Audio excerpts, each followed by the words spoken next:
Right then, lads and lasses, how we're doing, and welcome back to the channel. Hope you're all having a lovely day. Welcome back to the Geordie Josh channel, and welcome back for 5pm news. In today's 5pm news video, we've got some monumental, astronomical, life-changing, some may say, certainly for myself, because I absolutely adore the player that's involved, and you, if you are a Newcastle fan, obviously should too. It's been reported by Martin Hardy, and we will get into this at the end of the video, that Alexander Isak is set to become the highest paid player in Newcastle United history, as he rightfully deserves as well. It's also been reported that Newcastle have, in fact, placed their first bid in the transfer window on Anthony Elanga. We'll get into that in just a second. And some other right-wing options reported by Sky Sports include Karim Adeyemi, Mohamed Kudus, and Antoine Semenyo, even Johan Bakayoko. So without further ado, enough blabbing, ladies and gentlemen. Hope you're all fantastic, by the way. Hit the thumbs up button if you do enjoy. Subscribe if you are new for all Newcastle United content. Without further ado, let's get into it. So yes, ladies and gentlemen, hope you are all absolutely smashing this very fine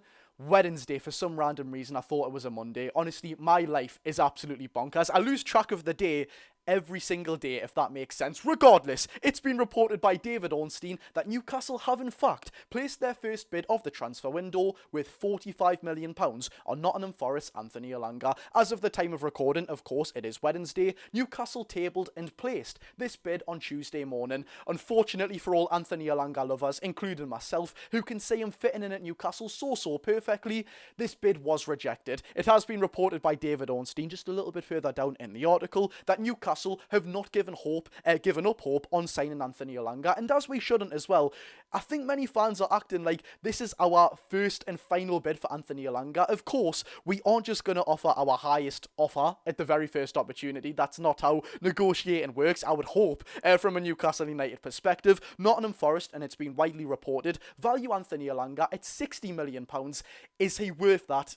In my opinion, it's a lot of money, and I'm going to say it, although I do love Anthony Elanga, I can say his pace and his abilities fit in Newcastle United so well, and we all know exactly why and how Eddie Howe loves him, because he can probably see that he will fit in this system so well, but as of right now, he is not a £60 million player. If he's our top target, Eddie Howe thinks he's worth it, all of the recruitment team do.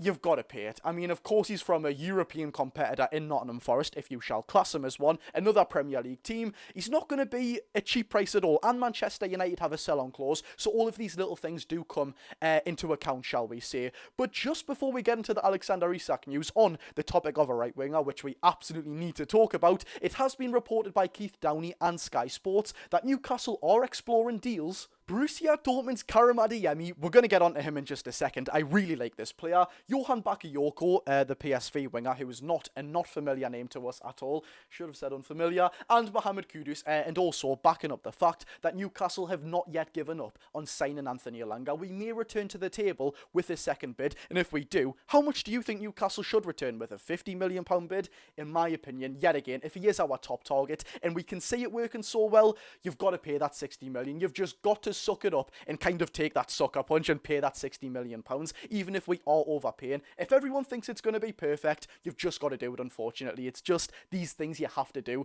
Do I think he's worth £60 million?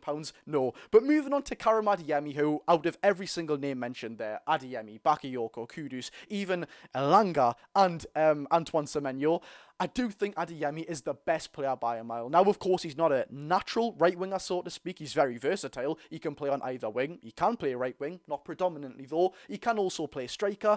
He's a very physical player, absolutely rapid as well, which of course seems what Eddie Howe wants to be going for, because Mohamed Kudus, Bakayoko, Adeyemi are all absolutely rapid players, especially Anthony Elanga, and he really did impress me whenever I've watched him in the Champions League. He actually got an assist against Newcastle at the Signal Iduna Park when we were in the Champions League. It's not going to be long till we're back either, but yet again, if there is one player I would like us to go for, it would be Adeyemi. I've also heard some rumours that Dortmund want to sell the German as well, for what reason I do not know. Maybe they have like an overstock of attackers. I do know that they had around 7 strikers at one point. They've since sold Nicholas Fulkrug and are selling Mukuku to Copenhagen, who actually lied about his age for some random reason. But anyways, away from all the right-wing news, which we can obviously get onto at any time, there's one bit of news we've all been waiting for, ladies and gentlemen, and it is glorious. Reported by journalist Martin Hardy on Twitter, Newcastle United are prepared to make Alexander Isak the highest paid player in the club's entire history. The man who is undoubtedly one of, if not the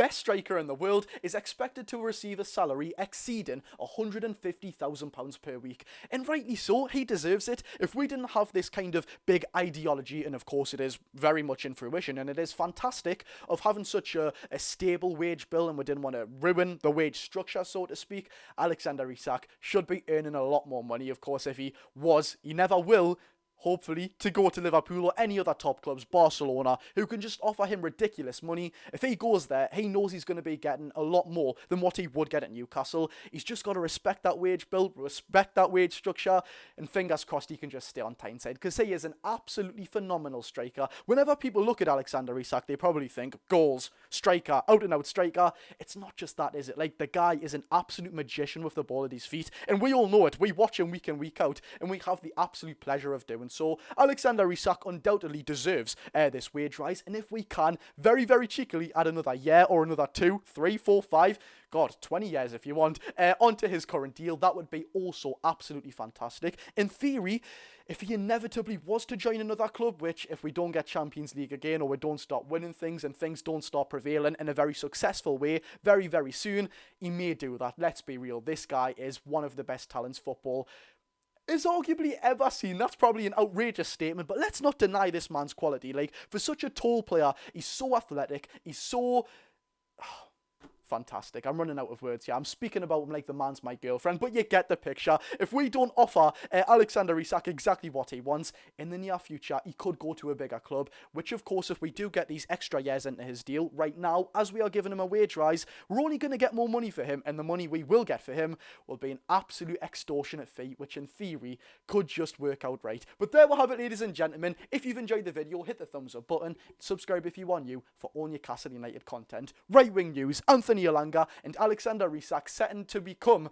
the highest paid player in Newcastle United history. It all sounds fantastic, doesn't it? On the terms or on the topic of a right winger, we will get onto that in a different video, because it's just something we need to kind of figure out right now. Every single Newcastle United fan is dying for this right wing solution. I don't want Noddy Madueke. That's the one thing I can say. Sign anyone, sign me. Just not Nonny Madueke. I don't rate him whatsoever. There we have it, ladies and gentlemen. I've been Jody Josh. See you all tomorrow. Hopefully, go and enjoy your day, people.